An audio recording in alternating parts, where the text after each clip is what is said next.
South India Shopping Mall, The Wedding Mantra, Sarikotta Wedding Collection, South India Shopping Mall.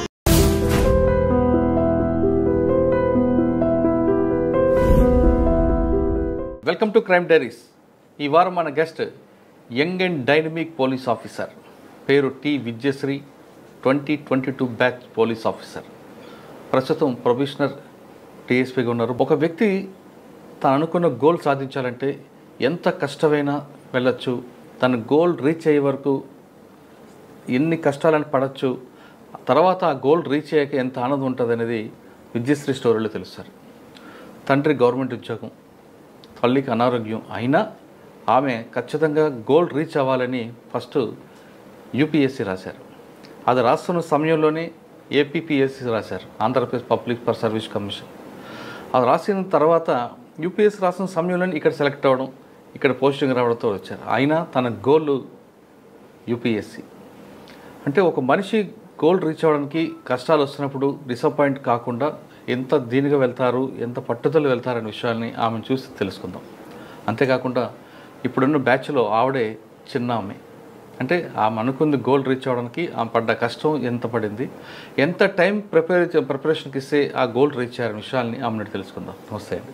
నమస్తే. Congrats first మీకు. చిన్న వయసులోనే ఇప్పుడు DSP అండి. ఫస్ట్ మీరు ఎన్సీసీ స్టూడెంట్ లాగా ఉన్నారు తప్ప పోలీస్ ఆఫీసర్ అనుకోరు. పోలీస్ ఆఫీసర్ అంటే కొంచెం కోపం ఉండాలి, ఇంకా స్టార్టింగ్ కాబట్టి తర్వాత వస్తుంది. కానీ చూడడానికి మాత్రం ఎన్సీసీ స్టూడెంట్ లాగా ఉన్నారు మీకు. ఓకే, సరే. ఫస్ట్ పోలీసింగ్ పోస్టింగ్ మీరు గ్రూప్ 1 కన్నా ముందు సివిల్స్ రాశారు. అది రాస్తున్న సమయంలో గ్రూప్ 1 రాయడం, రాసిన వెంటనే ఫస్ట్ అటెంప్ట్లోనే ఈ పోస్ట్ రీచ్ అవ్వడం అనేది ఒక రోజు 2 రోజులు పడే కష్టం కాదు. అంటే మీ ఫౌండేషన్ 10th క్లాస్ దగ్గర నుండి క్రమేపీ ఆ విధంగా రావడం, ఈ స్థాయికి వచ్చారు. చాలామంది 10th క్లాస్ అయిపోయిన తర్వాత ఇంటర్మీడియట్ తర్వాత అప్పుడు తమ గోల్ ఫిక్స్ చేసుకుంటారు. ఆ దీంట్లో కొంచెం ఇబ్బంది పడుతుంటారు. మీరు ఫస్ట్ అటెంప్ట్లోనే గ్రూప్ 1 కొట్టడం వెనక మీ ఫౌండేషన్ 10th క్లాస్ స్టార్ట్ అయిందా, లేదు మీ అమ్మగారు నాన్నగారు చిన్నప్పటి నుంచే మీకు ఆ గోల్ మీకు రీచ్ అవ్వాలంటూ ఫీడ్బ్యాక్ ఇవ్వడం వల్లే మీరు ఈ గోల్ రీచ్ అయ్యారా? ఇక్కడికి వచ్చిన తర్వాత సాధారణంగా అమ్మాయిలందరూ కూడా పోలీస్ ఆఫీసర్ ఉద్యోగం అంటే ఎందుకు, ఇది అంతా నైట్ డ్యూటీలు ఉంటాయి, తర్వాత పర్సనల్ లైఫ్ డిస్టర్బ్ అవుతుంది అనే భావనలు ఉంటారు చాలామంది.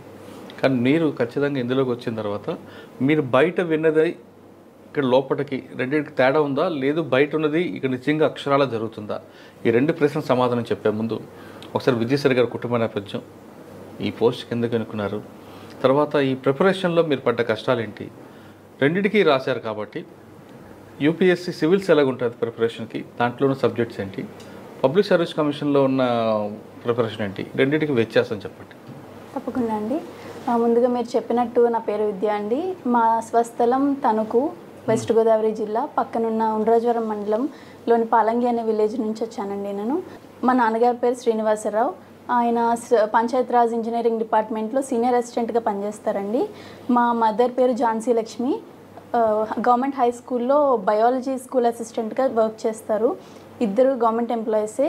నాకు వేరే సిబ్లింగ్స్ కూడా లేరు. I'm the only child to my parents. So ఇద్దరు గవర్నమెంట్ ఎంప్లాయీస్ అయ్యేటప్పటికీ ఆ ఎన్వైరన్మెంట్ అనేది, so love towards government job అనేది వాళ్ళకి ఆటోమేటిక్గా ఉంటుంది. కానీ సాధారణంగా ఉండ్రాజవరం, తణుకు ఆ ప్రాంతంలో అమ్మాయిలు కానీ అబ్బాయిలు కానీ, ఎందుకంటే బాగా సౌండ్ పార్టీ పిల్లలు ఉంటారు, తల్లిదండ్రులకి బాగా పొలాలు ఉంటాయి, సంవత్సరానికి 3 పంటలు ఉంటాయి. పిల్లలందరూ కూడా సినిమాల వైపు ఎక్కువ మక్కువ చూపిస్తుంటారు. ఆ ట్రెండెన్సీ ఎక్కువగా మీరు చెప్పిన ఉండ్రాజవరం, తణుకు, వేల్పూరు ఈ ప్రాంతాల్లో ఎక్కువ కనిపిస్తాయి. నిడదవోలు, తాడేపల్లిగూడెం. మీరు అటువైపు వెళ్ళకుండా చదువు వైపు ఎక్కువగా ఎందుకు ఫోకస్ చేశారు? లైక్ మూవీస్ కూడా చూస్తానండి, బట్ నాకు మూవీ ఎక్కువసేపు చూసినా కూడా నిద్ర వస్తుంది. I don't enjoy movies much. So movie అనేది నాకు కైండ్ ఆఫ్ ఎంటర్టైన్మెంట్. ఒక 5-6 అవర్స్ ఒక స్ట్రెచ్లో చదువుకుంటున్నప్పుడు ఒక ½ అన్ అవర్ ఆర్ 15 మినిట్స్ ఒక ఎంజాయ్మెంట్ బ్రేక్గా తీసుకుంటాను. ఎవరికన్నా యూట్యూబర్ ఏదో ఒకటి చూడాలనిపిస్తుంది, బట్ ఆ ఎంజాయ్మెంట్ని ఈ వర్క్ అసైన్డ్ వర్క్ పెరిగిన ఏ ప్రాంతం అంతా కూడా అటువంటి ప్రాంతం కనిపిస్తుంటుంది కదా, మీకు అందులో అటువైపు వెళ్ళాలనిపించలేదు? యాక్చువల్లీ ఆ చుట్టుపక్కల అట్లానే ఉంటుంది, బట్ నా ఇంట్లో నా ఎన్వైరన్మెంట్ అయితే మదర్ టీచర్ అయ్యేటప్పటికి సో మోర్ టువర్డ్స్ ఎడ్యుకేషనే ఫోకస్ ఉండేది చిన్నప్పటి నుండి. మీరు పుట్టి పెరిగిన ఊరంతా కూడా ఆ ట్రెండ్స్ ఎందుకు ఉంటుంది అంటే సినిమా షూటింగ్లు ఎక్కువ అవుతుంటాయి, ఎవరో ఒకరు సినిమాలకు వెళ్తుంటారు అనే ఆలోచనలు ఉంటారు కదా. అవునండి.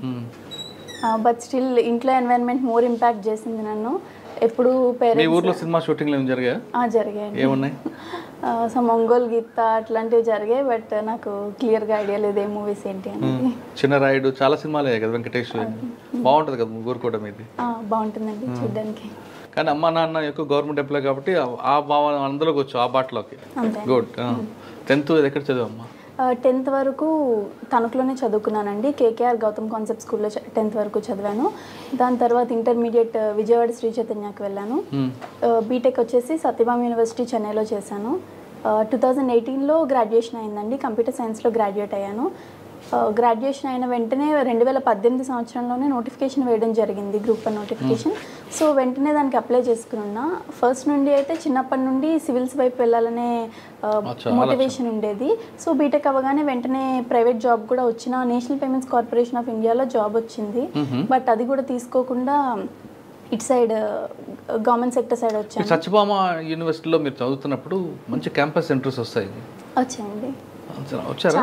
చాలా క్యాంపస్లు వచ్చినాయండి, ప్రైవేట్ క్యాంపస్. అలాగే కాకుండా మోస్ట్ ప్రెస్టీజియస్గా తీసుకుంటారు మా కాలేజ్ వాళ్ళు. National payments corporation of India అనేది సెంట్రల్ గవర్నమెంట్ కిందకి వస్తుంది అనమాట. అది క్యాంపస్ రిక్రూట్మెంట్ చేస్తున్నప్పుడు దాంట్లో కూడా వచ్చింది. సో బట్ అది కూడా ఇంకా వెళ్ళొద్దు, జస్ట్ సివిల్స్కి వన్స్ జాబ్లోకి జాయిన్ అయిపోయాక ఈ మోటివేషన్ అనేది ఉండదు కదా, మళ్ళీ చదువులోకి బ్యాక్ టు స్టడీస్ రాలేము అనేసి ప్రిపరేషన్కి వచ్చేసాను డైరెక్ట్గా. వచ్చి రాగానే యూపీఎస్సీ ప్రిపేర్ అవుదామని చెప్పి స్టార్ట్ చేయగానే గ్రూప్ 1 నోటిఫికేషన్ పడింది. పడడంతో రెండు ప్యారలల్గా చదవడం మొదలుపెట్టాను. యూపీఎస్సీలో సోషియాలజీ ఆప్షనల్ తీసుకున్నాను. సో మిగిలిన జనరల్ స్టడీస్ పేపర్స్ అన్నీ కామన్ ఉంటాయి ఏపీపీఎస్సీకి యూపీఎస్సీకి. బట్ ఏపీపీఎస్సీలో in addition to general studies AP syllabus స్పెసిఫిక్గా ఉంటుంది. ఏపీ సిలబస్ కూడా అడిషనల్గా చదవాల్సి ఉంటుంది. Economy or history or other సబ్జెక్ట్స్లో ఏపీ గురించి స్పెసిఫిక్గా చదువుకోవాలి. 2018 నుంచి మీరు ప్రిపేర్ అయ్యారు కదా, ఎన్ని గంటలు కష్టపడ్డారు? అంటే ఎగ్జామ్ ఎంత డిస్టెన్స్లో ఉన్నా, ఒక 6 monthsలో ఎగ్జామ్ ఉన్నా కూడా ప్రస్తుతం ఎప్పుడు మనం ఒక 7 to 8 hours కన్సిస్టెంట్గా చదవాలండి. లైక్ ఈ ఎగ్జామ్స్కి మోర్ ఏం ఇంపార్టెంట్ అంటే కన్సిస్టెన్సీ. ఒక 2 రోజులు చదివేసి ఇంకొక రోజు బ్రేక్ తీసుకొని, 4 రోజులు చదివి 2 రోజులు బ్రేక్ తీసుకునే కైండ్లో ఉంటే you will not be able to crack the exam అనేసి this is what toppers told in their interviews. అదే ఫాలో అయ్యాను. కన్సిస్టెంట్గా 7 to 8 hours అయితే చదివేదాన్ని ఎవ్రీడే. బట్ ఎగ్జామ్ అనేది దగ్గరకు వచ్చిన టైంలో స్ట్రెచ్ అనేది 14 to 15 hours కూడా వెళ్ళేది. అచ్చా, ఫస్ట్ మీరు 2018లో రాశారు, ఇది పెండింగ్ పడింది. మరి తర్వాత మీరు సివిల్స్ రాశారు కదా? రాశాను. అక్కడ ఎలా ఉందంటే మీరు కోర్స్ తీసుకున్నారు? సివిల్ నేను ఎక్కడ ఢిల్లీ వెళ్ళారా లేదా హైదరాబాద్లో ట్రైనింగా? లేదు, ఇప్పటిదాకా నేనైతే అసలు ఢిల్లీ వెళ్ళలేదు.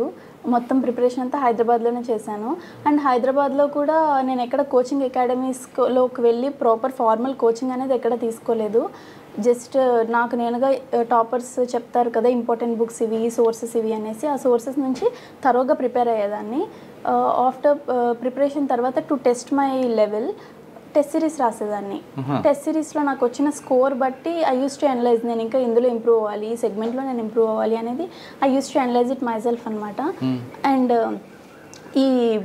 నేను టెస్ట్ సిరీస్ ఎట్లా రాశానంటే ఏ అకాడమీ వాళ్ళు టెస్ట్ సిరీస్ ఓపెన్ చేస్తే ఆ అకాడమీలో ఎన్రోల్ అయిపోయి టెస్ట్ సిరీస్ అయితే కంపల్సరీ రాసేదాన్ని. And I think that really helped me. ఒక కోచింగ్ కంటే కూడా test series help me a lot. అందులో ఎక్కువగా మీకు ఇన్పుట్స్ వచ్చాయా? దాని నుంచి అంటే కోచింగ్ అనేది అందరికీ కామన్గా చెప్తారండి. ఒక 1000 మంది 2000 మంది స్టూడెంట్స్కి కామన్గా చెప్తారు. బట్ టెస్ట్ సిరీస్లో మిస్టేక్స్ అనేవి పర్టికులర్గా నువ్వేం చేస్తున్నావో ఆ మిస్టేక్ మనకి చెప్తారు. మనకి యాక్చువల్గా ఎగ్జామ్లో ఇండివిజువల్ వాల్యుయేషన్ ఉంటుంది కదా, మనం ఏంటి అనేది టెస్ట్ చేస్తారు. సో మన ఇండివిజువల్ మిస్టేక్స్ ఎక్కడున్నాయో తెలిస్తే మన వాల్యుయేషన్ అనేది కరెక్ట్గా జరుగుతుంది. సో నేను టెస్ట్ సిరీస్ రాస్తే నేను ఎక్కడ ల్యాక్ అయి ఉన్నాను అనేది వాళ్ళు చెప్పేవాళ్ళు. సో అవి ఇంప్రూవ్ చేసుకుంటూ టెస్ట్ ఆన్ టెస్ట్ రాస్తూ ఉంటే గ్రాడ్యువల్గా ఇంప్రూవ్ అయింది స్కోర్. 2018 నుంచి నువ్వు ట్రైనింగ్ చదువుతూనే ఉన్నావు. పేరెంట్స్ ఎప్పుడు కూడా నువ్వు చదువు ఆపు చాలే అని అనలేదా? సపోర్ట్ చేసుకొచ్చారు? లేదండి, ఎప్పుడు సపోర్ట్ చేశారు పేరెంట్స్. రిలేటివ్స్ కానీ చుట్టుపక్కల ఇళ్ళ వాళ్ళు కానీ మేబీ ఆ ప్రెషర్ పేరెంట్స్కి ఉందేమో. లైక్ అమ్మాయి వయసు వస్తుంది, రైట్ ఏజ్లో మ్యారేజ్ అనేది డెఫినెట్లీ ఉంటుంది ప్రెషర్. బట్ వాళ్ళు ఆ ప్రెషర్ని నా దాకా అయితే తీసుకురాలేదు. అక్కడే వాళ్ళు ఒక బ్యారియర్స్లా ఉండి అక్కడే స్టాప్ చేశారు. కానీ ఫ్యామిలీలో మదర్కి హెల్త్ కండిషన్ బాగలేదు. అమ్మ అనేది ప్రతి తల్లికి కావాలి, ప్రతి అమ్మాయికి కూడా. అమ్మాయి ప్రేమ అమ్మకి మనకు కావాలి. అమ్మకి ప్రాబ్లం ఉన్నా నువ్వు ఈ చదువు వైపు ఎలాగ మన అంత కంట్రోల్ తీసుకొచ్చావు? నేను యాక్చువల్గా మదర్కి 2 కిడ్నీస్ ఫెయిల్ అయినాయండి. అయ్యో. సో మదర్కి డయాలసిస్ చేస్తున్నారు? ఆల్టర్నేట్ డే, రోజు విడిచి రోజు డయాలసిస్కి వెళ్ళాల్సి ఉంటుంది మదర్. కండిషన్ ఏంటంటే మదర్కి ఎప్పుడు నన్ను ఒక ఆఫీసర్లో చూడాలనిపించేది. బట్ అది మా మమ్మీకి ఎట్లాగైనా మమ్మీ హెల్తీగా ఉన్నప్పుడే నేను మా మమ్మీకి చూపించగలగాలి అనే ఒక టార్గెట్ ఉండేది నాకు ఫస్ట్ నుండి. సో ఆ దిశగా వర్క్ చేశాను. బట్ మమ్మీ హెల్త్ని డాక్టర్స్ చూసుకుంటారు, మమ్మీ గోల్ని నేను చేయగలను, అంతే కదా. అంటే అమ్మ కోరిక తీర్చడానికి ఖచ్చితంగా నువ్వు అంతే. మదర్ ఎట్లా అంటే ఎంత సపోర్ట్ ఇచ్చేవాళ్ళంటే, నేను నైట్ పర్సన్ అండి, ఎక్కువగా నైట్ చదువుతూ ఉండేదాన్ని. తెల్లవారుజామున 4-4:30 వరకు చదువుకొని మార్నింగ్ 11 వరకు నిద్రపోయేదాన్ని ప్రిపరేషన్ టైంలో. సో మదర్ స్కూల్కి వెళ్ళాలి, మార్నింగ్ 8 కల్లా she should be in the school, she should start for school. But mother నాతో పాటు 4 వరకు మేల్కొని ఉండేవాళ్ళు. రీజన్ ఏమి అంటే, నాకు మధ్య మధ్యలో నేను నిద్రపోకుండా టీ ఇవ్వడము, నేను టెస్ట్ రాసి పెట్టేదాన్ని అక్కడ, మమ్మీ కరెక్ట్ చేస్తూ ఉండేవాళ్ళు. చూడు టాపర్స్ కాపీ ఇట్లా ఉంది, నీది ఇట్లా ఉంది అని కరెక్ట్ చేసేవాళ్ళు. She use to Wake till 4 AM and 2 hours sleep తీసుకుని మళ్ళీ 8కి స్కూల్కి వెళ్ళిపోయేవాళ్ళు మదర్. అంత ఎఫర్ట్ పెట్టారు నా ప్రిపరేషన్ టైంలో మదర్. ఫస్ట్ టైం నువ్వు సివిల్స్ రాసినప్పుడు నువ్వు మెయిన్స్ వరకు వెళ్ళి ఫెయిల్ అయ్యావు కదా, అప్పుడు ఏమనిపించింది? యాక్చువల్గా నాకు ఫస్ట్ అటెంప్ట్లో ప్రిలిమ్స్ అవ్వలేదండి. తర్వాత కొంచెం ప్రిపరేషన్ని సెటరేట్ చేసుకుని అటెంప్ట్ ఇచ్చాక అప్పుడు మెయిన్స్కి వెళ్ళాను. 2022లో మెయిన్స్కి వెళ్ళాను. బట్ అక్కడ ల్యాక్ ఏమైందంటే, నాకు అదే ఇయర్ డిఎస్పి వచ్చింది. డిఎస్పి వచ్చిన 1 వీక్కి ప్రిలిమ్స్ క్వాలిఫై అయినట్టు తెలిసింది. సో ఈ సెలబ్రేషన్స్లో ఉండి ఒక 1 వీక్ 15 days పోయింది. తర్వాత ఈ మిగిలిన టైం ఉంటుంది కదా, చూసుకుంటే ఎగ్జామ్కి 1.5 month ఉంది నాకు మెయిన్స్కి. సో ఈ 1.5 monthలో ట్రై చేశాను. But I gave my fullest effort. కాకపోతే ల్యాక్ ఏంటంటే, నేను ఏపీఎస్సి గ్రూప్ 1కి వెళ్ళినప్పటికీ, యూపీఎస్సి మెయిన్స్ రాస్తున్నప్పటికీ, గ్రూప్ 1లో నేను సిలబస్లో ప్రతి టాపిక్ ఉంటుంది కదండి, ఈచ్ అండ్ ఎవ్రీ వర్డ్కి నేను షార్ట్ నోట్స్ రెడీ చేసి పెట్టుకున్నాను. లైక్ ఇంట్రొడక్షన్, ప్రతి పాయింట్కి సిలబస్లో ప్రతి పాయింట్కి ఇంట్రొడక్షన్, కంక్లూజన్, ఒక diagram and some 5 or 6 facts ready చేసి పెట్టుకున్నాను. Which help me. అంటే ఇప్పుడు గ్రూప్ 1 పేపర్లో, క్వశ్చన్ పేపర్లో మెయిన్స్ ఎట్లా ఉంటుందంటే, డైరెక్ట్గా సిలబస్లోని పాయింట్నే రెప్లికేట్ చేసి క్వశ్చన్ అడుగుతారు. సపోజ్ గ్లోబలైజేషన్ గురించి క్వశ్చన్ అడిగారు, నేను ఆల్రెడీ రెడీగా పెట్టుకున్న నోట్స్లో నాకు ఇంట్రొడక్షన్, కంక్లూజన్, బాడీ డయాగ్రామ్ అన్నీ రెడీగా ఉంటాయి. నేను జస్ట్ నా డేటాని అందులో డంప్ చేయడము, ఇంకా నాకేమైనా ఇన్నోవేటివ్గా ఎగ్జామ్ టైంలో థాట్ వస్తే రాయడము. డెఫినెట్లీ అప్పటికప్పుడు ఆలోచించి రాసిన వాళ్ళకంటే మోర్ బ్యూటిఫైడ్ ఆన్సర్ వస్తుంది. ఇట్లా నేను స్ట్రాటజిక్గా ప్రిపేర్ అయ్యి వెళ్ళాను గ్రూప్ 1 మెయిన్స్కి. యూపీఎస్సీ మెయిన్స్కి సిలబస్ వ్యాస్ట్, నాకు ఉన్నదేమో 1.5 month టైం. ఇంకా ఆప్షనల్ సబ్జెక్ట్ అయితే సరిగ్గా ప్రిపేర్ కూడా కాలేదు. ప్రీ ఎగ్జామ్ ప్రిపరేషన్ లేకుండా వెళ్ళడం వల్ల అది కొంచెంలో మిస్ అయిందండి. నెక్స్ట్ మళ్ళీ కొడతావా? అంటే ప్రస్తుతం ఉన్న జాబ్కి ఫుల్ రెస్పెక్ట్ అండ్ అటెన్షన్ ఇచ్చాక మిగిలిన టైంలో యూపీఎస్సీ ప్రిపేర్ అవుతాను. ఓకే. గ్రూప్ 1 సెలెక్ట్ అయ్యావు, చేయగానే అమ్మాయి ఉన్నారు రమ్మన్నా? వాళ్ళిద్దరూ ఆల్మోస్ట్ ఇంటూ టీయర్స్ అనమాట. సెలెక్ట్ అయ్యావు నిజమేనా అంటే, వాళ్ళు జస్ట్ ఒక teacher and senior assistant job చేస్తూ ఉన్నారు. వాళ్ళు గ్రూప్ 1 అనేది చాలా పెద్ద సర్వీస్ లాగా ట్రీట్ చేస్తారు. నిజంగానే వచ్చిందా, మన ఫ్యామిలీలో గ్రూప్ 1 వచ్చిందా అనేసి they were into tears that day. Select అయ్యావమ్మా. నువ్వు అయిన తర్వాత ట్రైనింగ్ వెళ్ళాక ఫస్ట్ థియరీ వరకు బాగానే ఉంటుంది, ప్రాక్టికల్ ట్రైనింగ్ అంతా కొంచెం కష్టం ఉంటుంది. ఫైరింగ్ కానీ, రన్నింగ్, మిగతా విషయాలు. ఇప్పుడు అనిపించిందా ఎందుకు వచ్చాను ఈ డిపార్ట్మెంట్లో? కానీ డెఫినెట్లీ అండి, నాకే కాదు ప్రతి ఒక్కరికి అనిపిస్తుంది. ఎందుకంటే గ్రూప్ 1లో మిగిలిన సర్వీసెస్లో సెలెక్ట్ అయిన వాళ్ళందరూ ఫీల్డ్లోకి వచ్చేసారు. నార్మల్గా వాళ్ళ రొటీన్ మామూలుగానే ఉంటుంది. మనకే ఎందుకు పొద్దున 4:30కి లేయాలి, మనమే ఎందుకు పరిగెట్టాలి, మనకే ఎందుకు ఈ రొటీన్ అంతా అని చెప్పి అనిపిస్తుంది. బట్ ఒక 1 week or 1 month ఇంచుమించు ఒక 15 days ట్రైనింగ్ తర్వాత వాట్ వీ ఫెల్ట్ ఈజ్, ఆ రొటీన్కి అడ్జస్ట్ అవ్వడమే కాకుండా అది మాకు ఉన్న కాన్ఫిడెన్స్, టీమ్ వర్క్. అంటే ఇప్పుడు డ్రిల్ ఇవన్నీ చేసినప్పుడు ఒక టీమ్గా చేస్తామండి. We are batch of 25 members. మేమంతా ఒక డ్రిల్ ఒక టీమ్గా చేస్తాము. ఎవరిదన్నా ఒక మిస్టేక్ ఒక్కరిది పోయినా కూడా we should redo the whole thing. దానివల్ల టీం వర్క్ బిల్డ్ అయింది. అలాగే ఒక స్ట్రిక్ట్ రొటీన్ పెడతారు ట్రైనింగ్ అకాడమీలో. దానివల్ల చాలా మంచి డిసిప్లిన్ ఏర్పడుతుంది అనమాట. ఫోర్సెస్లో పోలీస్ ఫోర్స్ కానీ ఎనీ అదర్ ఫోర్స్లో discipline is very important. Unlike other departments is very important. This the prime thing in the department అని చెప్పుకోవచ్చు. సో అది అక్కడ ఇంకల్కేట్ చేశారు మాకు. పోను ఇంకా ఆ రొటీన్కి బాగా అడ్జస్ట్ అయ్యి ఇప్పుడు కూడా స్టిల్ అదే ఫాలో అవడం జరుగుతుంది. ఓకే, మీకు ట్రైనింగ్ తీసుకున్నప్పుడు ఒక వెంకట్రామరెడ్డి గారు డైరెక్టర్ ఉంటారు. ఆయన వెరీ అవుట్ స్టాండింగ్ ఆఫీసర్. ఆయన దగ్గర ఏం నేర్చుకున్నారు? మరి డిసిప్లిన్ నేర్చుకున్నారా, కమిట్మెంట్ నేర్చుకున్నారా, ప్యాషన్ నేర్చుకున్నారా? వెంకట్రామరెడ్డి గారు మా ట్రైనింగ్ అకాడమీ ప్రిన్సిపల్గా చేసేవారండి మేము ఉన్నప్పుడు. సార్ దగ్గర నుంచి ఫస్ట్ మనం తీసుకోవాల్సింది డిపార్ట్మెంట్లో చాలా రకాల ప్రెషర్స్, స్ట్రెస్లు ఇవన్నీ ఉంటాయి. సార్ ఎలాంటి ప్రెషర్ ఉన్నా ఎట్లా ఉన్నా కూల్గా ఉంటారు. ఇట్లాంటి ఎంత టఫెస్ట్ సిచ్యువేషన్ జరిగినా కూడా ఓకే నెక్స్ట్ ఏం చేయాలి, నెక్స్ట్ మెజర్ ఏం తీసుకోవాలి, అయిపోయింది, వాళ్ళకేం చేస్తున్నామో నెక్స్ట్ ఏం తీసుకోవాలి, ఇట్లాంటి చాలా ప్రొయాక్టివ్ స్టెప్స్ తీసుకుంటూ వెళ్ళేవాళ్ళు.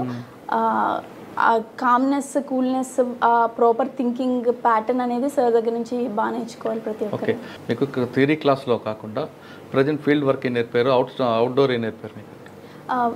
అక్కడ ట్రైనింగ్ అకాడమీలో అవుట్డోర్ వచ్చేసి మాకు రొటీన్ రన్నింగ్, ఫైరింగ్ ఉంటుందండి, rope climbing, BOAC battle obstacles అన్నీ క్రాస్ చేయడం అది ఉంటుంది. అండ్ ఈ వెపన్ అసెంబ్లింగ్, స్ట్రిప్పింగ్ అండ్ ప్రతి వెపన్ గురించి మనం తెలుసుకుంటూ ఉంటాము. అట్లానే అంటే అవి కాకుండా ప్రజెంట్ ట్రెండ్ నడుస్తున్న క్రైమ్ నేర్పారు, సైబర్ క్రైమ్ గురించి? సైబర్ క్రైమ్ గురించి CCTNS క్లాస్ ఉండేదండి మాకు. ఇప్పుడు రీసెంట్గా ఎక్కువ అవుతున్న సైబర్ క్రైమ్ ఇష్యూస్ మీద ఎట్లా వస్తున్నాయి, మనం ఎట్లా సాల్వ్ చేస్తాము, దాన్ని సైబర్ క్రైమ్ని మనం ఎట్లా డీల్ చేస్తాము, స్టెప్ బై స్టెప్ ప్రొసీజర్ అంతా ఎక్స్ప్లెయిన్ చేసేవాళ్ళు. అంటే ఇవి కాకుండా కేస్ స్టడీస్ అని చెప్పారా, ట్రెడిషనల్ క్రైమ్ గురించి కానీ వైట్ కాలర్ అఫెన్స్ గురించి కానీ ఏమైనా? మాకు ఎక్స్పీరియన్సెస్ని షేర్ చేసుకోవడానికి సీనియర్ ఆఫీసర్స్ని పిలిపించేవారు అకాడమీకి. లైక్ అడిషనల్ DG గారి దగ్గర నుంచి ఐజీలు చాలామంది, ఐజీ సార్స్ చాలామంది, వీళ్ళంతా వచ్చి వాళ్ళ ఎక్స్పీరియన్సెస్, కేస్ స్టడీస్, ఏ కేసులో వాళ్ళు ఎట్లా డీల్ చేశారు, ఒక టెర్రరిస్ట్ అటాక్ జరిగింది ఎట్లా డిటెక్ట్ చేశారు ఆ పర్సన్ని, ఇట్లా ప్రతిదీ పాయింట్ టు పాయింట్ వాళ్ళు ఎక్స్ప్లెయిన్ చేసేవాళ్ళు అనమాట. Like flow chart of the investigation అనేది వాళ్ళ నుంచి నేర్చుకోవడం జరిగింది. ఓకే, పాసింగ్ అవుట్ పీరియడ్ అమ్మా నాన్న వచ్చి ఉంటారు? నాన్నగారు వచ్చారండి. లేదు, అప్పుడు డయాలసిస్ ఉంటుండే, సో రావడానికి అవ్వలేదు. యూనిఫామ్ చూసిన తర్వాత అమ్మా నాన్న ఏమన్నారు? చాలా ఆనందంగా ఫీల్ అయ్యారు. ఫాదర్ అయితే అదే ఫస్ట్ టైం నన్ను యూనిఫామ్లో చూడడం.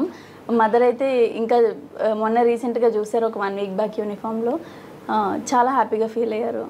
ఓకే, పోస్టింగ్కి వచ్చావు, ఫస్ట్ బాపట్ల వచ్చారు. ఇక్కడ ఒక మన టాప్ మోస్ట్ ఆఫీసర్ ఉన్నారు, SP గారు. ఆయన దగ్గర ఏం నేర్చుకున్నారు? వాకుల్ జిందాల్ సార్ వచ్చేసి నాకు బాపట్ల ఆప్ట్ చేసుకున్నానండి. మాకు ప్రిఫరెన్సెస్ ఇచ్చారు, డిస్ట్రిక్ట్స్, ఏ డిస్ట్రిక్ట్కి వెళ్తారనేసి. ఏవి ఇచ్చారు మీకు? మమ్మల్ని పెట్టుకోమని అడిగారు. సో నేను ఫస్ట్ బాపట్ల పెట్టుకున్నాను. సో సార్ మంచి పోలీస్లో మంచి రికార్డ్ ఉందనేసి సార్ దగ్గర ట్రైన్ అయితే ఎలాంటి క్రైమ్నైనా మనం డీల్ చేయగలమనే ఉద్దేశంతో ఫస్ట్ బాపట్ల పెట్టుకున్నాను. అట్లానే మదర్కి విజయవాడలో ట్రీట్మెంట్ జరుగుతూ ఉంటుంది, మదర్కి కూడా దగ్గరగా ఉండొచ్చు అనే ఉద్దేశంతో బాపట్ల పెట్టుకోవడం జరిగింది. సో నాకు ఇక్కడికి వచ్చేంత వరకు వాకుల్ జిందాల్ సార్ ఒక బెస్ట్ పోలీస్ ఆఫీసర్గానే తెలుసు. బట్ ఇక్కడికి వచ్చాక సార్ ఒక బెస్ట్ ట్రైనింగ్ కూడా చాలా బాగా ఇస్తారు అనేసి అర్థమైంది. ఏదైనా ఒక విషయం, ఏదైనా కేసు జరిగిందంటే ఎన్ని డైమెన్షన్స్లో ఆలోచించవచ్చో ప్రతిదీ చెప్తారు సార్. లైక్ ఇప్పుడు ఇట్లా జరిగింది విషయము, ఈ కేసుకి ఎంతమంది ఇన్వాల్వ్ అవ్వచ్చు, ఏ పార్టీస్ ఇన్వాల్వ్ అవ్వచ్చు, చాలా హోలిస్టిక్గా ఆలోచించి చెప్తారు ప్రతి విషయాన్ని. నెక్స్ట్ నువ్వేం చేస్తున్నావు వాళ్ళకి. ప్లస్ ఒక్కొక్కసారి మనం ట్రైనీస్గా ఉన్నప్పుడు మిస్టేక్స్ చేస్తూ ఉంటాము. సార్ దాన్ని ఎప్పుడు కోప్పడి ఎప్పుడు చెప్పలేదు. ఓకే ఇట్లా చేసావు, నువ్వు చేసిన దానికి ఇట్లా అవుతుంది, సో డూ దిస్, ఈ బెటర్ ఆల్టర్నేటివ్ ఉంది అని చెప్పి చాలా కామ్గా, కంపోజ్డ్గా చెప్తారనమాట సార్. అది మనకి లెర్న్ చేయడానికి చాలా బెటర్ వే, లెర్నర్స్కి చాలా. సార్ దగ్గర ఇంకొక పాయింట్ ఉంటుందండి. ఒక అఫెన్స్, ఒక క్రైమ్ జరిగింది, ఒక అఫెండర్ ఉన్నాడు, ఆ క్రైమ్ జరిగిన తర్వాత చేయడం వేరు, దాని ఆరిజిన్ కూడా చెప్తారా? ఆయన చెప్పారా మీకు ఎప్పుడైనా? చెప్పారండి. మొన్న రీసెంట్గా ఒక ఇష్యూ జరిగింది, చాలా చిన్న ఇష్యూ. ఒక 3-4 వచ్చి పిటిషన్ ఇచ్చి కంప్లైంట్ చెప్పారు. వాళ్ళు ఒక 20 to 25 బిట్వీన్ ఏజ్ ఉంటుంది వాళ్ళకి. వాళ్ళు ఒక చిన్న తోపులాట్లో వెళ్ళారనమాట. నాకు అప్పుడు సార్ ఆఫీస్ నుండి కాల్ వచ్చింది, ఈ ఇష్యూ కొంచెం పెద్దది అవుతుందేమో చూడు అనేసి. నాకు అనిపించలేదు, ఏముంది 3-4 వచ్చారు కదా, ఏముంది మామూలు పిటిషనర్సే, యంగ్ ఏజ్, కొట్టుకుంటారు తోసుకుంటారు, ఏముంది దీంట్లో, ఇది ఎందుకు పెద్ద ఇష్యూ అవుతుంది అని. బట్ బై ద ఈవినింగ్, ఆ రోజు ఈవినింగ్కి స్టేషన్ బయట చాలామంది వచ్చేసి స్పాట్ జస్టిస్ కావాలి అన్నట్టు గొడవ చేశారనమాట. అది మామూలుగా ఎవరు చూసినా కూడా అది అంత పెద్ద ఇష్యూ అయ్యేలా కనిపించదు మనకి ఇనీషియల్గా, బట్ చాలా బాగా యాంటిసిపేట్ చేస్తారు ఎక్కడి నుంచి ట్రిగ్గర్ అయింది, ఎటు వెళ్ళొచ్చు, సోర్స్ అండ్ డెస్టినేషన్ సార్ బాగా అనలైజ్ చేసి చెప్తారు. ఇంకేం నేర్చుకున్నావు సార్ దగ్గర? సార్ దగ్గర చాలా కార్యక్రమాలు జరుగుతున్నాయి కదా. అవునండి. సో హోలిస్టిక్గా ఒక థింగ్ని ఎన్ని డైమెన్షన్స్లో చూడొచ్చు అనేది సార్ దగ్గర నేర్చుకున్న మోస్ట్ ఇంపార్టెంట్ థింగ్. ఇప్పుడు మీరు ఫస్ట్ ఎస్ఐ ట్రైనింగ్ అయ్యారు, సిఏ ట్రైనింగ్ ఉన్నారా? ఇప్పుడు ఎస్ఐ ట్రైనింగ్ ఉన్నారు. నైట్ డ్యూటీ చేస్తున్నారు. ఏమనిపిస్తుంది? ఇబ్బంది ఉంటుంది చాలా మందికి, అమ్మాయిలు అనుకుంటారు నైట్ డ్యూటీ అంటే చాలా ఇబ్బందులు ఉంటాయి ఆడవాళ్ళకి అనుకుంటారు, వాస్తవా?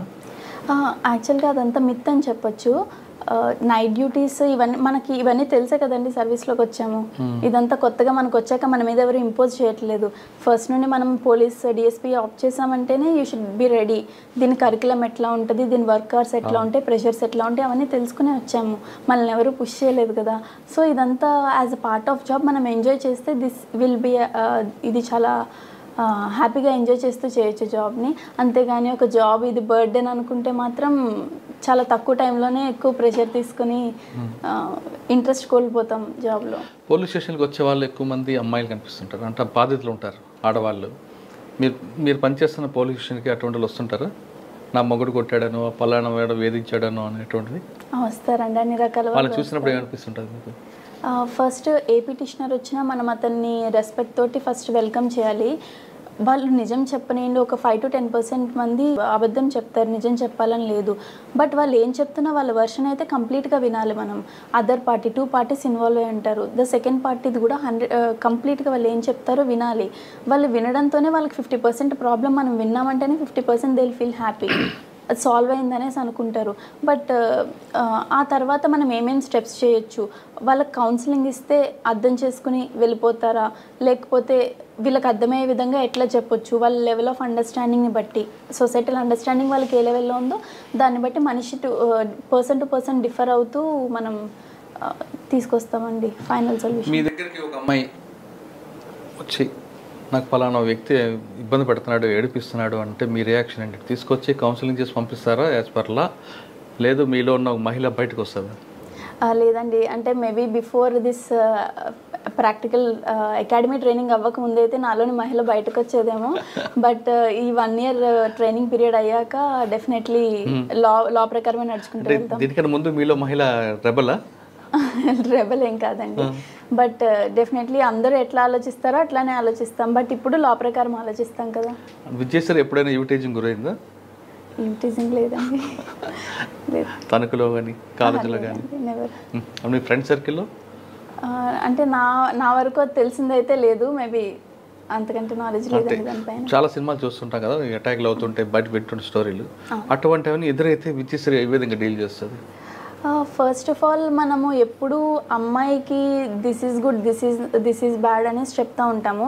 బట్ బిఫోర్ దట్ మెన్ని కూడా అదే ఈక్వల్ లెవెల్లో ఎడ్యుకేట్ చేయాలి. అంతేకాని విమెన్ని రెస్ట్రిక్ట్ చేయడం కంటే మెన్ని ఎడ్యుకేట్ చేయడం విల్ బ్రింగ్ మోర్ డిఫరెన్స్. ఇట్లానే ఇప్పుడు ఈ టీజింగ్ ఇట్లా చేసే వాళ్ళంతా కాలేజ్ స్టూడెంట్స్ ఉంటున్నారు, వాళ్ళకి ఒక లెవెల్ ఆఫ్ అండర్స్టాండింగ్ ఉంటుంది.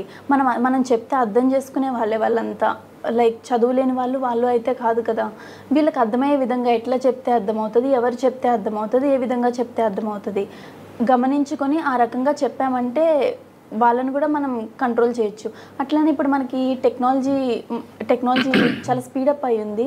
ఈ టైంలో మనం ఏదన్నా ప్రాబ్లం వచ్చినా కానీ దిశ పోలీస్ స్టేషన్స్కి కానీ దేనికన్నా కాల్ చేయించే మెకానిజమ్స్ పెట్టారంటే, ఇట్లాంటి మెకానిజం వస్తేనే సగం మంది భయపడి ఆగిపోతారు. టెంపరీ స్టేట్మెంట్ కాకుండా రూట్ ఆఫ్ ద ప్రాబ్లమ్ని మనం తీసేస్తే this whole thing will wipe up.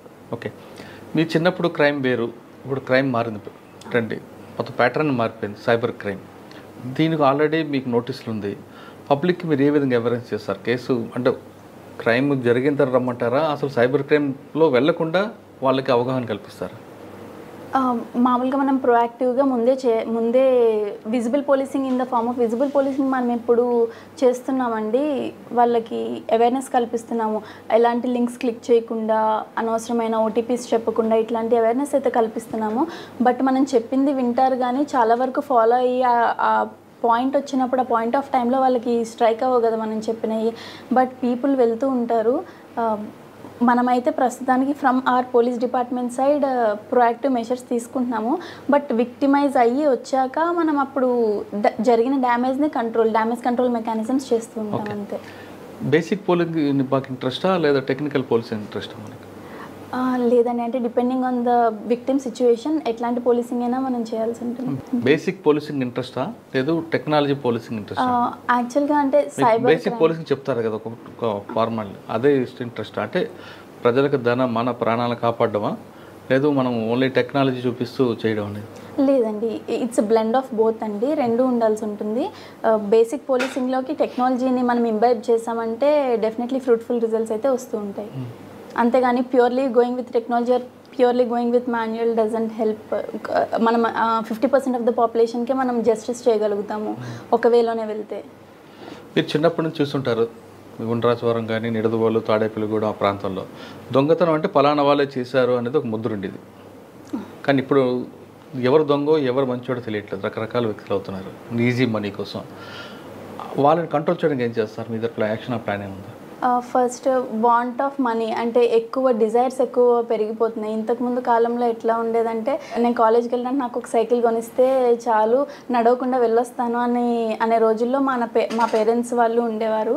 But ఇప్పుడు ఎట్లా ఉందంటే వాడు ఆడీలో వస్తున్నాడు, నేను దాంట్లో వెళ్ళాలి అనే డిజైర్స్ అయితే పెరిగిపోయినాయి. అట్లా డిజైర్స్ పెరిగిపోయినాయి. దానివలన ఆ డిజైర్స్ పేరెంట్స్ మీట్ కాలేక కొంతమంది ఇబ్బంది పడుతున్నారు. దానివల్ల వీళ్ళు క్రైమ్స్లోకి వస్తున్నారు. అండ్ రేంజ్ పెరిగే కొద్దీ ఈ డ్రగ్స్ ఇట్లాంటి వాటికి, ఆల్కహాలిజం ఇట్లాంటి వాటికి ఎక్కువగా ఎఫెక్ట్ అవుతున్నారు అనమాట వీళ్ళు. సో పక్కన వాళ్ళని చూసి కొంత నేర్చుకుంటారు, టీవీలో చూసి కొద్దిగా నేర్చుకుంటారు. అండ్ మనం అబ్జర్వ్ చేస్తే కానీ 80% ఆఫ్ ద క్రైమ్స్ 70 to 80% ఖచ్చితంగా ఈ మందు వల్లనే జరుగుతున్నాయి. అది మనం చూస్తున్నాం కదా, ఇంట్లో గొడవలు కానీ, రోడ్డు మీద గొడవలు కానీ, కాలేజెస్లో కానీ, ఎవరైనా ఈ లిక్కర్ కన్జ్యూమ్ చేసిన వాళ్ళ వల్లనే there is more this prone to. ఫ్యూచర్లో మీ దగ్గర ఒక మహిళ వచ్చి నా భర్తను కొడుతున్నాడు అని కేసు పెడితే వాళ్ళిద్దరిని పిలిపించి కౌన్సిలింగ్ చేసి కలుపుతారా, లేదు కొట్టేవని చెప్పి వాడు 2 చెంపలు వాంచి రిమైండ్ చేస్తారా? అంటే అవుట్రైట్గా ఇదే చేస్తామని చెప్పమండి. ఆ పర్సన్ని బట్టి వాడు మరీ ఎక్కువ అబ్యూస్ చేసి తిన్ని ఎక్స్ప్లాయిట్ చేస్తుంటే, తినకి బాడీలో డ్యామేజ్ కలిగిస్తుంటే అలాంటి వాడితో ఉండమని మనం కూడా సజెస్ట్ చేయం కదా. అట్లా కాకుండా జస్ట్ ఏదో మాటల వాగ్వాదం ప్రతి కుటుంబంలో ఉండేలాగా జరిగిందంటే అతనితో ఉండమని చెప్తాము, కౌన్సిలింగ్ చేస్తాము. విడగొట్టడానికి ఎక్కువగా ప్రయత్నించారు. మోస్ట్లీ కుదిరినంత వరకు కలపడానికే చూస్తాము. బట్ ఇంకా వాడు మరీ ఎక్కువ ఇబ్బంది పెడుతుంటే ఈ అమ్మాయిని అలాంటి దగ్గర ఉండమనేసి ఎవరు సజెస్ట్ చేయరు కదా. అట్లాంటప్పుడు మీ గోల్ ఏముంటుంది? అంటే సివిల్స్ రాయాలా, లేదు ఇందులోనే మంచి పేరు తెచ్చుకుని ఆఫీసర్గా ఉంటారు? ఫస్ట్ ఈ జాబ్ అయితే వచ్చింది కాబట్టి దీంట్లో బెస్ట్ సర్వీస్ ఇద్దాం అనుకుంటున్నాను. నాకు మిగిలిన టైంలో, నాకు ఇంకా అవైలబుల్ ఉన్న టైంలో నేను సివిల్స్కి ప్రిపేర్ అవుతాను. దాంట్లో దీనికంటే స్కోప్ ఎక్కువ ఉంటుంది కాబట్టి ఇదంటే నేను ఒక సబ్ డివిజన్ లెవెల్లో సర్వీస్ చేయగలను, అదైతే ఒక డిస్ట్రిక్ట్ లెవెల్లో సర్వీస్ చేయగలను. కాబట్టి నాకు ఒకవేళ చాయిస్ వస్తే, ఒకవేళ నాకు ఆ ఆపర్చునిటీ వస్తే యూపీఎస్సీ క్రాక్ చేసి డిస్ట్రిక్ట్ లెవెల్ సర్వీస్ చేయడానికి డెఫినెట్లీ దానికి వెళ్తానండి. పోలీస్ డిపార్ట్మెంట్లో రాయల్గా ఉండాలనుకుంటున్నారా, లాయల్గా ఉండాలనుకుంటున్నారా? లాయల్గానే ఉంటానండి to the department. And department పేరు రాయల్గా వినిపించేలా చేద్దాం అనుకుంటున్నా. ఓకే, విజయశ్రీ గారు అమ్మగారు కోరిక తీర్చారు, యూనిఫామ్ సర్వీస్లో చూశారు ఆవిడ. మరి ఇంకో కోరిక ఉంది ఆవిడకి, పెళ్లి చేయాలని. మరి అది ఎప్పుడు తీరుస్తారు? టైం వచ్చినప్పుడు అదే అవుతుందండి. కళ్యాణం వచ్చినా కక్కొచ్చిన ఆగదంటారు కదా. సో ఆ కోరిక కూడా తీర్చాలి కదా మీరు. టైం వస్తే అదే అవుతుందండి, మనం ఆపిన ఆగదు. ఓకే, తర్వాత డిపార్ట్మెంట్లోకి వచ్చిన తర్వాత డిసిప్లిన్ డిపార్ట్మెంట్ ఇది మీకు ఫస్ట్ నుంచి తెలుసు కదా. ఇక్కడ బాస్ చెప్పిన మాట ఒబే చేయాలి. ఓకే, అది ప్లస్ ఆర్ మైనస్ అంత సెకండరీ. ఒబే చేస్తారా, లేదు ఒకవేళ బాస్ తప్పు చెప్పినప్పుడు మీరు యాంటీగా వెళ్తారా? డిపార్ట్మెంట్లో ఫస్ట్ బాస్ని ఒబే చేయడం కంటే ఫస్ట్ థింగ్ ఈజ్ లాని ఫాలో అవ్వడం ఫస్ట్ నేర్పిస్తారు. ఇఫ్ మన బాస్ కానీ అగేన్స్ట్లో చెప్పారంటే I will explain the thing properly. ఇట్లా అయింది సార్, దిస్ ఈజ్ లాఫుల్, మనం ఇట్లా అన్లాఫుల్గా చేయడం కరెక్టా కాదా అని చెప్పి I let him know the whole thing. Plus డిపార్ట్మెంట్లో ఒకప్పట్లాగా కాదండి, ప్రతి ఒక్కళ్ళు అన్నీ లాఫుల్గానే చేస్తున్నారు. ఆఫీసర్స్ అందరూ కూడా ఎవరు అన్లాఫుల్గా వెళ్ళమని, అన్లాఫుల్ మీన్స్లో వెళ్ళమని అయితే ఎవరు సజెస్ట్ చేయట్లేదు. సో నా సుపీరియర్ ఆఫీసర్స్ కూడా మోస్ట్లీ అట్లా సజెస్ట్ చేయరని అనుకుంటున్నాను. ఇన్ కేస్ ఒకవేళ చేసినా కూడా నేను లాఫుల్ మీన్స్లోనే వెళ్తాను, because law is beyond everything కదా. రైట్. ఇది టీం వర్క్ అమ్మా. ఒక డిఎస్పీ వల్ల, ఒక ఇన్స్పెక్టర్ వల్ల కాదు, పోలీస్ డిపార్ట్మెంట్కి పిల్లర్స్ అయిన కానిస్టేబుల్ దగ్గర నుండి డీజీ వరకు పనిచేస్తేనే ఈ డిపార్ట్మెంట్ అనేది పేరు వస్తుంది. రైట్. మీరు ఐడెంటిఫై చేశారా? రైట్. మీ సబార్డినేట్ ఎలా చూస్తారు? ఫస్ట్ మన మెన్కి మనం ప్రాపర్ రిలాక్సేషన్ ఇవ్వాలండి. నేను ఇక్కడికి వచ్చినప్పుడు నేను చూసేది ఏంటంటే కొంతమంది ఎస్ఐలు కానీ ఎవరైనా కానీ మెన్ని ఎప్పుడు వర్క్లో పెట్టాలి, వాళ్ళకి ఎప్పుడు వర్క్ ఇవ్వాలి కంటిన్యూస్గానే మోటివ్లో ఉంటున్నారు. But that doesn't work. వాళ్ళు మనుషులే, వాళ్ళు రోజుకి 10 గంటలు 12 గంటలే వర్క్ చేయగలరు. వాళ్ళని మనం కంటిన్యూస్గా కంటిన్యూస్ వర్క్ ఇచ్చామంటే అవుట్పుట్ అనేది కరెక్ట్గా ఉండదు. నాకు ఎట్లా అనిపించిందంటే ప్రాపర్ బ్రేక్స్ ఇవ్వాలి ప్రతి మనిషికి. బికాజ్ ఇన్ దీస్ ఫోర్సెస్ మనకి 24 hours వర్క్ ఉంటుంది, మనకి హాలిడే ఉండదు, ఏమీ ఉండదు. ఆ బ్రేక్స్ అనేవి మెన్కి, అట్లీస్ట్ మెన్కి మన చేతుల్లో ఉంటుంది కాబట్టి మనం క్రియేట్ చేయాలి వాళ్ళకి. అప్పుడు వాళ్ళు వర్క్ చేసే టైంలో ప్రాపర్గా వర్క్ చేస్తారు. ఇదే కదా మన సాఫ్ట్వేర్ కంపెనీస్ కూడా ఇదే ఫాలో అవుతున్నాయి కదండి. 4 days సాఫ్ట్వేర్ వేరు, పోలీస్ డిపార్ట్మెంట్ వేరు, 24/7 కదా. అవునండి. ఈ 24/7 ఏ మనిషి వర్క్ చేయలేడు. అది ఆ మాన్యువల్ ప్రిపేర్ చేసిన వాళ్ళకి కూడా అది బ్యాక్ ఆఫ్ ద మైండ్ ఉండే ఉంటుంది. బట్ వాళ్ళ ఇంటెన్షన్ ఏంటంటే వర్క్ ఉన్న టైంలో ఎప్పుడూ రెడీగా ఉండాలి, ఏ టైంలో ఉన్నా రెడీగా ఉండమని చెప్పేది 24/7 ఫోర్స్ అంటే. అంతేగాని 24/7 యూనిఫామ్ వేసుకుని స్టేషన్లో కూర్చోమని కాదు. సో మనం పీరియాడికల్ బ్రేక్స్ ఇస్తూ వర్క్ ఉన్నప్పుడు స్ట్రాంగ్గా చేయించుకోవాలి మెన్ తోటి. ఓకే. విద్యుశ్రీ గారు కాబోయే హస్బెండ్ పోలీస్ డిపార్ట్మెంటా వేరే డిపార్ట్మెంటా? ఇంకా తెలియదండి. పోలీస్ డిపార్ట్మెంట్ చేసుకుంటారా? మంచి వాళ్ళు అయితే ఎవరైనా చేసుకుంటానండి. అంటే ఇద్దరు భార్యాభర్తలు పోలీస్ అయితే డిస్టర్బెన్స్ ఉంటుంది అంటారు కదా, అంటే ఫ్యామిలీ టైం మిస్ అవుతామని. It all depends on the person. అర్థం చేసుకునే పర్సన్ ఉంటే పోలీస్ డిపార్ట్మెంట్ అయినా ఇబ్బంది ఉండదు, బయట వాళ్ళైనా ఇబ్బంది. మీరు డిపార్ట్మెంట్ అయిన తర్వాత వచ్చారు, మ్యారేజ్ అయిన తర్వాత మీకు ఇంకొక జాబ్ యాడ్ అవుతుంది. ఇక్కడ పోలీస్ ఆఫీసర్, ఇంటికి వెళ్ళిన తర్వాత అక్కడ భార్య కానీ కోడలు గాను ఉండాల్సి వస్తుంది. ఈ రెండు కరెక్ట్ మేనేజ్ చేయగలరా? అంటే ప్రస్తుతానికి ఆ రోల్ లేదు కాబట్టి అది ఎట్లా ఉంటుందో నేను ఇంకా ఎక్స్పీరియన్స్ చేయలేదు. బట్ ఆఫీసర్స్, ఇంకా విమెన్ ఆఫీసర్స్ ఉన్నారు కదా, మల్లికా గాగ్ ma'am or Deepika Patil ma'am, వీళ్ళందరూ రెండు ప్యారల్గా సక్సెస్ఫుల్గా మెయింటైన్ చేస్తున్నారు. సో ఐ థింక్ వాళ్ళని చూసి నేర్చుకోవచ్చు. వాళ్ళ సలహా తీసుకుంటారా? డెఫినెట్లీ అండి, ఛాన్స్ వస్తే. ఓకే. ఫైనల్గా చెప్పండి, పోలీస్ డిపార్ట్మెంట్ రావాలనుకున్న అమ్మాయిలకి మీరు ఇచ్చే మెసేజ్ ఏంటి? విమెన్ గురించి సొసైటీలో ఉన్న పర్స్పెక్టివ్ని మార్చడానికి definitely women into police department రావాల్సి ఉంటుంది. అండ్ చేంజ్ ఫ్రమ్ వితిన్ తీసుకురావాలి. మనం బయట నుంచి వీల్ చేంజ్ ద సొసైటీ అంటే ఇట్స్ నాట్ ద థింగ్. మనం పోలీస్ డిపార్ట్మెంట్లో ఉండి దీని యొక్క పర్స్పెక్టివ్ని చేంజ్ చేయాలి. అండ్ మిత్ ఉంటుందండి డిపార్ట్మెంట్లో విమెన్కి ప్రాపర్ ఫెసిలిటీస్ కానీ ఇవన్నీ ఉండవనేసి. But that's not at all true. అందరూ చాలా విమెన్ ఫ్రెండ్లీ పోలీసింగ్గా టర్న్ అవుతుంది మనది. I always give a huge welcome to the people who are entering the police department, especially women.